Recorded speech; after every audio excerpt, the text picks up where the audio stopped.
जय गुरुदेव। आज जिस विषय को मैं थोड़ा सा लेकर आया हूँ, देखिए वह अप्सरा साधना में जो सिद्धि है उसके ऊपर ही कि प्रत्यक्षीकरण कब होता है और क्या जो है वह एक जीवन में किस प्रकार से अप्सरा का आगमन होता है साधक के। ठीक है, अब मुझे इसलिए इसमें जानकारी ज़्यादा देनी पड़ती है। हर विषय पर जो है लगभग दे ही चुका हूँ, लेकिन फिर भी जो साधक होते हैं निरंतर कुछ ना कुछ वह जानना चाहते हैं अप्सरा से ही संबंध में, क्योंकि वे साधनारत रहते हैं और ऐसी ही साधना ज़्यादा कर रहे हैं साधक आजकल। और जो है वास्तविकता ज्ञान से अगर वह अनुभव युक्त जो ज्ञान होता है, ना कि साधना जो रहती है उसकी एक विधि प्रॉपर और जानकारी दे दी जाती है, लेकिन जो वास्तविक ज्ञान होता है वो होना अति आवश्यक होता है। क्योंकि देखिए क्या आजकल क्या हो रहा है कि विधि तो आपको दे दी जाती हैं और आपको बता दिया जाता है कि वे कुछ यूट्यूबर वीडियोस भी डाल देते हैं कि हमने जो है वह 4 दिन में प्रत्यक्षीकरण करवा दिया, 3 दिन में करवा दिया। ऐसे साधक वहाँ रहते हैं, कोई रहता है, जैसे मैं पहले भी कह चुका हूँ, कोई रहता है कानपुर में, कोई रहता है बिहार में, कोई कहता है पत्नी रूप में सिद्ध करवा दी है, कोई कुछ कहता है। तो इससे क्या होता है, नकारात्मक रूप से जो मनोबल को तोड़ने वाली और साधक को जो है वह उसका जो मानसिक जो एक विश्वास होता है उसको कहीं ना कहीं पीछे धकेल देती हैं ये बातें। जब वो साधना करता है, फिर जब साधना में देखता है कि वह प्रथम बार में कुछ साधकों को अनुभव भी नहीं होते हैं और उनको लगता है कि हमारी साधना जो है वह सही प्रकार से नहीं जा रही है, नहीं, या तो फिर वह साधना ही खंडित हो चुकी है। उनके मन में कई नकारात्मक विचार इसलिए आ जाते हैं क्योंकि ये जो आजकल बातें बोली जाती हैं कि ऐसे ऐसे प्रत्यक्षीकरण हो गया 2 दिन में, 3 दिन में। तो क्या होता है कि कहने वाले कहते हैं, वो इसलिए कहते हैं क्योंकि उनको जो है अपनी साधना देनी है। वह स्वयं करके देखें, जो कहने वाले हैं, जो कह रहे हैं 3 दिन में, 4 दिन में और हमने वहाँ उन शक्तियों को वहाँ उसको सिद्ध करवा दिया, उन साधकों को से भैया इसमें जो है महीनों गुजर जाते हैं, कभी कभी साल तक लग जाता है। वह भी उन साधकों के लिए है जो पीछे पड़ जाते हैं किसी शक्ति के, जिन्हें किसी अप्सरा को या किसी भी महाविद्या को या कोई अन्य शक्ति कोई भी हो उसको अगर सिद्ध करना है तो उसमें कितना समय लग सकता है निश्चित नहीं होता है। ये निश्चित नहीं होता है, वह शक्ति पर निर्भर करता है वो कब आना चाहती है। इसमें कोई भी दुनिया का गुरु, कोई भी व्यक्ति बड़े से बड़ा सिद्धि योगी आपके पास उस शक्ति को बाध्य नहीं कर सकता है भेजने के लिए। खास तौर से अप्सरा को नहीं बाध्य किया जा सकता, वह केवल उसी का चुनाव करती है जो श्रेष्ठ होता है, या फिर उसको साधक को श्रेष्ठ बना देती है। वह चाहती है आने को। वो क्या होता है, अगर प्रॉपर विधि है और प्रमाणित विधि द्वारा आप मार्गदर्शन में सही साधना कर रहे हैं तब भी वह नहीं आती है एक अनुष्ठान में। हो सकता है वह आपसे 3 अनुष्ठान करवाना चाह रही हो, 4 करवाना चाह रही हो, कब आना चाह रही हो, कितना आप में जो है मंत्र चैतन्यता जागृता बना देना चाहती है, आपको एक सिद्ध पुरुष बना देना चाहती है, देव तत्व तो आप में जागृत कर देना चाहती है, तब वह आना चाहती हो आपके पास में। तो ये महत्वपूर्ण हो जाता है। तो करते रहना है, जब तक प्रत्यक्षीकरण नहीं हुआ तब तक उस साधना को जीवन में अपने जारी रखना है, मंत्र को जारी रखना है। तो ये जो है बहुत ही ज़्यादा जरूरी हो जाता है, क्योंकि देखिए शक्तियाँ क्या होती है, वो बंधनों में बंधना तो नहीं चाहती है। कोई भी शक्ति जो एक तो बंधनों में बंधना नहीं चाहती, और बंधनों में जो है अप्सरा जैसी शक्ति तो आपका परीक्षा भी लेगी, ठीक है ना। वह आपकी परीक्षा लेगी कि जो मेरी साधना कर रहा है, जो वह पात्र भी है भी या नहीं है, वो कितना दे रहा है। अब एक ही दिन में जो है उम्मीद इतना ज़्यादा लगा लेना कि एक ही अनुष्ठान में, चाहे वह 11 दिन का है चाहे 21 दिन का है, कि जैसे आजकल बोला जाता है कि आकर खड़ी होगी 100% हो जाएगी और 100% हो जाएगी, और बाद में आपको कह दिया जाए उनका का कार्य होता है, वो कहते हैं कि 11 दिन में प्रत्यक्षीकरण हो जाएगा किसी अप्सरा का। मान लीजिए 11 दिन की कोई साधना है या फिर 21 दिन की कोई साधना है, तो वे गारंटी दे देते हैं। जो यूट्यूब पर मैंने देखा है तो वो गारंटी देते हैं कि 100% होगा। अब गारंटी दे रहे हैं वो, लेकिन लास्ट में आकर आपको बता दिया जाता है कि कुल देवी बिगड़ गई है आपकी, कुल रुकावट बन रहे हैं, पितृ रुकावट बन रहे हैं, 100 बातें आपको बता दी जाती हैं, क्योंकि उनके पास में कोई फिर बचाव का अपने जरिया नहीं होता है। क्योंकि अगर वह वास्तविकता से आपको अवगत करा देंगे और उसके अनुसार आपको साधना करवाएंगे, अप्सरा जैसे इसमें प्रत्यक्षीकरण साधना है वो, तो उसमें आप पीछे हट जाएंगे, फिर शायद आप साधना ना करें। फिर आपके मन में ये भाव आ जाएगा कि भाई ये तो कोई निश्चित काल नहीं है, ऐसा भी हो सकता है 2 महीने लग जाए, ऐसा भी हो तो 4 महीने, ऐसा भी लगता है 6 महीने लग जाए, और ऐसा भी हो सकता है कि भाई सिद्ध ही ना हो, फिर आप साधना ही नहीं करेंगे वो अप्सरा। तो इनका इसलिए होता है, ये कहते हैं आपको कि 3 दिन में, 4 दिन में, 5 दिन में हमने फलाने को करवा दी, ढिकड़े को करवा दी 4 दिन में। तो ये चीज़ें फिर आपको आकर्षित करने के लिए होती हैं। तो वास्तविकता से आपको अवगत कराया नहीं जाता, फिर आप में निराशा उत्पन्न होती है, और इस चीज़ों से ही साधक साधना छोड़ देते हैं। 11 दिन का अनुष्ठान करते हैं, छोड़ देते हैं, 5 दिन का करते हैं, छोड़ देते हैं, 3 दिन का करते हैं, छोड़ देते हैं, क्योंकि फिर उन्हें लगता है कि शायद हमारी साधना सफल नहीं हुई है, शायद मंत्र विधि जो है वह सही नहीं है। तो कई सारी नकारात्मक बातें उनके दिमाग में आती हैं, और स्वाभाविक बातें भी हैं। ये मैं कहूँगा कि अगर आपके मन में ऐसी बातें आ रही हैं तो आपकी गलती नहीं है, गलती उन यूट्यूबर्स की है, गलती उन बाबाओं की है जिन्होंने धंधा खोला हुआ है, जो केवल आपको साधना करवाना चाहते हैं, वास्तविकता से अवगत नहीं कराना चाहते कि भैया ये जो साधना कर रहे हो सकता है 3 बार अनुष्ठान करना पड़ जाए, हो सकता है 4 बार करना पड़ जाए, हो सकता है साल लग जाए इसमें, ऐसा भी हो सकता है। और ऐसा भी हो सकता है कि दूसरे दिन ही प्रत्यक्षीकरण हो जाए, तो कुछ भी हो सकता है। वास्तविकता जो है वो ये है कि अप्सरा साधना में कुछ भी हो सकता है। अपने निश्चित समय पर वह जुड़ती है साधक के साथ में, वरना अप्रत्यक्ष रूप से तो प्रथम दिन से ही वह जुड़ जाती है, जिस दिन साधक जो है साधना करता है। हो सकता है उसको कोई अनुभव ना हो, अनुभव नहीं देना चाह रही वो आपको, वो देख रही है कि कितना जो है कर सकते हो आप, कितनी आप में क्षमता है।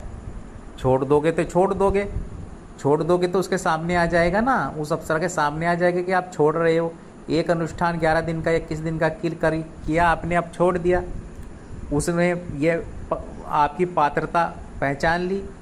वो तो चाहती है कि जो प्रत्यक्षीकरण से पहले, जो बंधनों में बंधने से पहले जो वह एक टाइम होता है, पीरियड होता है, उसमें जो वो परख लेना चाहती है उस साधक को जिसके साथ उसे जुड़ना है, जिसे वह प्रेमी का रूप में सिद्ध कर रहा है या किसी भी रूप में सिद्ध कर रहा है, तो फिर जो है वह एक संबंध स्थापित कर रहा है, तो उसे पात्रता परखती है वह उसको, फिर उसके जीवन में आ जाती है, प्रत्यक्ष भी हो जाती है ना।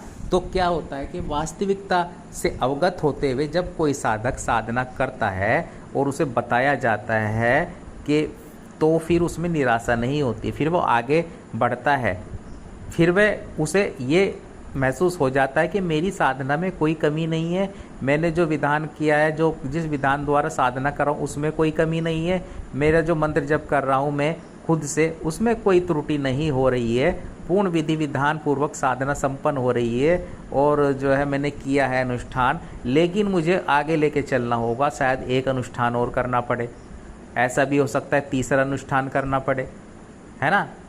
तो ये क्रिया करते रहना है जब तक प्रत्यक्षीकरण ना हो। इसमें ये होता है अप्सरा में, इसमें ये नहीं होता है कि जो है तीसरे दिन, मैं आपको 100% गारंटी के साथ कुछ साधक आते हैं मेरे पास भी, ये गुरुजी वो साधना दे दीजिए तो 3 दिन में प्रत्यक्ष होकर खड़ी हो जाए, वो दे दीजिए जो 5 दिन में हो जाए।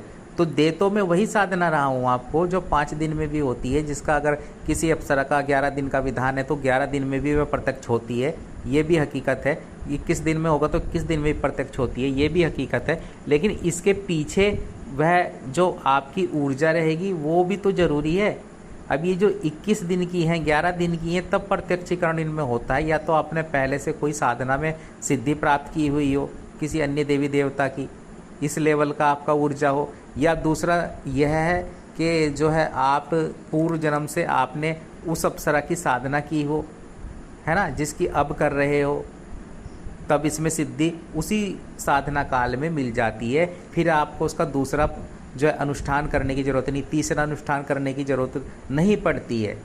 तो उन साधकों के साथ में ये क्रिया हो जाती है, अन्यथा अधिकतर तो ऐसे ही करना पड़ता है कि मेहनत करनी पड़ती है आपको, अनुष्ठान करते रहना है जब तक वह सिद्धि ना हो, प्राप्त ना हो, प्रत्यक्ष ना हो, बात प्रत्यक्षीकरण से है कि अगर आप प्रत्यक्ष करना चाहते हो, वरना तो अप्रत्यक्ष रूप से तो जुड़ ही जाती है शक्ति, और लाभ तो आपको देगी वो निश्चित रूप से, सारे ही लाभ देगी, अगर वह प्रत्यक्ष नहीं भी होती है तब भी। लेकिन अगर आप प्रत्यक्षीकरण करना चाहते हो तो उसमें मेहनत करनी पड़ती है। इसमें ऐसे नहीं होता है जैसे आजकल मैं इतनी आसानी से जो वीडियोस बनाकर डाल देते हैं, लोग के कहते हैं कि ये गारंटी देते हैं, तो गारंटी वाले फ्रॉड होते हैं। आपको ये समझ लेना चाहिए, अगर कोई गारंटी दे रहा है तो केवल वो अपनी साधना आपको देना चाहता है, केवल विधान दे करके वह जो है अलग होना चाहता है आपसे, और आप फिर भटक जाएंगे, और इतना भटक जाएंगे कि साधनाओं से विमुख हो सकते हैं। वह ये नहीं सोचते कि हम दे तो रहे हैं, क्योंकि उन्हें कोई मतलब नहीं है। आए, आपने एक तरह से साधना ली और चले गए, और आपका मनोबल और गिर जाएगा उससे। तो साधक का तात्पर्य है कि साधनाओं को साधना, मंत्र को साधना, शक्तियों को साधना, ऐसी क्रिया नहीं करनी चाहिए कि उस साधक का मनोबल गिरे, और वो विधि नहीं देनी चाहिए। और विधि दे रहे हो तो पूर्ण वास्तविकता से अवगत कराते हुए आपको विधि देनी चाहिए। साधक को वास्तविकता से अवगत कराना चाहिए कि फिर जब वह साधना करेगा तो वह भली प्रकार से समझ सकेगा उस शक्ति, उस ऊर्जा के विषय में जिसकी वह साधना कर रहा है, और उसे ये भी भान होगा कि मेरी साधना सही दिशा में जा रही है, और कब कब मुझे साधना करनी है, क्या एक अनुष्ठान में प्रत्यक्षीकरण हो जाएगा या फिर क्या होगा। और जैसे मैं बताता रहा हूँ कि अप्सरा साधना में मैं इसीलिए बताता हूँ कि कुछ भी क्रिया हो सकती है। जब योग बन जाएगा तब वह आकर खड़ी हो जाएगी। वह साधना काल के दूसरे दिन भी आ सकती है, जैसे मैं कहता हूँ तीसरे दिन भी आ सकती है, अंतिम दिन भी आ सकती है। और ऐसा भी हो सकता है कि दूसरा अनुष्ठान करना पड़े, तीसरा अनुष्ठान करना पड़े, मंत्र जागृत करते रहना पड़े। और वह जब क्षण आ जाएगा, वह जब पात्रता आप में आ जाएगी, वह जब देव तत्व आप में जागृत हो जाएगा, जब वह जो है आपकी जो है समर्पण भाव, प्रेम भाव से जो है वह ओतप्रोत होकर के आपके समक्ष आकर के खड़ी हो जाएगी, निश्चित रूप से एक टाइम वो आएगा, एक क्षण वो आएगा। लेकिन इस क्षण की परीक्षा में ही असफल हो जाते हैं कई साधक। जैसे मैंने कहा है, कई साधक निकल जाते हैं, एक अनुष्ठान करके ही निकल जाते हैं। कई साधक तो भटक जाते हैं, छोड़ देते हैं, मन में आता है कुछ नहीं होता है। वो वाले गुरुजी तो कह रहे थे 5 दिन में प्रत्यक्षीकरण हो गया। अरे वो वाली गुरुजी देखा है, वो तो कह रहे थे पत्नी रूप में सिद्ध किया हुआ है हमें। वो बनारस में रह रही है, कोई कानपुर में रह रही है, जैसे मैंने कहा था, है ना। चाहे उनके पास नहीं आती है, उनके पास सिद्धि नहीं है, लेकिन बातें ऐसी सी कर देंगे कि वो सामने वाले का मनोबल गिर जाए, क्योंकि उन्हें उससे कोई मतलब ही नहीं है। उन्हें धनराशि से मतलब है। उन्हें फिर आप साधना कैसे लेंगे, फिर आप अप्सरा साधना कैसे करेंगे, मुझे ये बताइए। जब आपको वास्तविकता से अवगत करा देंगे वो कि इसमें कितना भी टाइम लग सकता है, निश्चित नहीं है। ये आपकी जो इच्छा शक्ति पर निर्भर करता है, या आपका जो उसके साथ कॉन्टैक्ट जुड़ रहा है अप्सरा का, उस पर निर्भर करता है। उसकी परीक्षा में सफल होना पड़ेगा आपको अप्सरा को। जब ऐसी ऐसी बातें आपको बताएंगे तो आप क्यों जाएंगे उनके पास में। तो फिर 10, 50, 20 में से केवल ये समझ लीजिए 4 या 5 साधक ही उनके पास जाएंगे, जिनमें क्षमता होगी, जिनमें ऊर्जा होगी, जो चुनौती स्वीकार करेंगे। बाकी निकल जाएंगे, तो फिर उन गुरुजी को तो घाटा हो जाएगा। तो वह गुरुजी नहीं चाहते ऐसी बात, इसलिए आपको वास्तविकता से अवगत नहीं कराया जाता। और ये जो सिद्धाश्रम मार्ग चैनल है, इसी को इसलिए इसमें आपको साधकों को वास्तविकता से अवगत इसलिए कराया जाता है कि वो उनके ऊपर है कि वे साधना करना चाहते हैं, नहीं करना चाहते हैं। वह अगर उनमें ऊर्जा होगी, अगर उनमें क्षमता होगी, अगर उनमें चुनौती स्वीकार करने की जो है एक काबिलियत होगी, तो वह निश्चित रूप से आएंगे, जुड़ेंगे, साधना करेंगे, साधना हाथ में लेंगे। प्रत्यक्षीकरण करने की क्षमता होगी तो वो भी करेंगे, लेकिन हकीकत से अवगत हो जाएं। और यही हमारा उद्देश्य है, आपको हकीकत से अवगत कराया जाता है साधना में कि कितना मेहनत करनी पड़ती है, कितना परिश्रम करना पड़ता है। पूर्ण विधि, प्रमाणित विधि होने के बाद भी ये जरूरी हो जाता है। तो मैं नहीं चाहता कि वीडियो ज़्यादा लंबी हो, क्योंकि मैं कई सारी जो जानकारियाँ अप्सरा के विषय में देता आ रहा हूँ और दे रहा हूँ, लेकिन जो है मैं आपको वास्तविकता से अवगत कराता हूँ। और मेरी बातें कुछ साधक ऐसे हैं जिनके जो है वह थोड़ा इस पे तर्क वितर्क या कुछ जो कर सकते हैं, वो इसलिए कर सकते हैं क्योंकि वह अन्य जो बाबा कोई वीडियोज़ देखते हैं, जिन्होंने एक तरह से अपना बिजनेस चलाया हुआ है, तो उनमें उलझ जाते हैं। लेकिन जब वो कोई साधना करेंगे तब उनको ये बातें एक एक बात जो है भली प्रकार से वो अनुभव कर सकेंगे।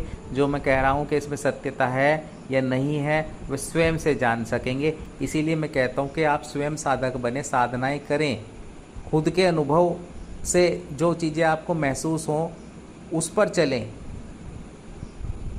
लेकिन करें। कोई भी चीज़ ऐसे नहीं प्राप्त होती, इतनी आसानी से प्राप्त नहीं होती है, ठीक है। उसमें मेहनत करनी पड़ती है, उसमें परिश्रम करना पड़ता है, 100% देना पड़ता है अपना, ठीक है। तभी वह आपका चुनाव करती है, तभी वह अप्सरा आपके समक्ष आती है और फिर जो है जीवन में जो है वह बदल ही जाता है पूर्ण रूप से, एक शक्ति से साधक कनेक्ट हो जाता है, ठीक है। तो आप भी ऐसी जो है क्षमतावान साधक बने और वास्तविकता में रहते हुए साधनाएं संपन्न करें, मनोबल को अपने गिरने ना दें। और जब वास्तविकता से अवगत होकर के साधना करेंगे सही मार्गदर्शन में, तो आपका मनोबल नहीं गिरेगा और अब आप आगे बढ़ेंगे और सफलता निश्चित रूप से प्राप्त करेंगे। इसी कामना के साथ में आपसे विदा लेता हूँ। जय गुरुदेव, जय निखिलेश्वर जी महाराज।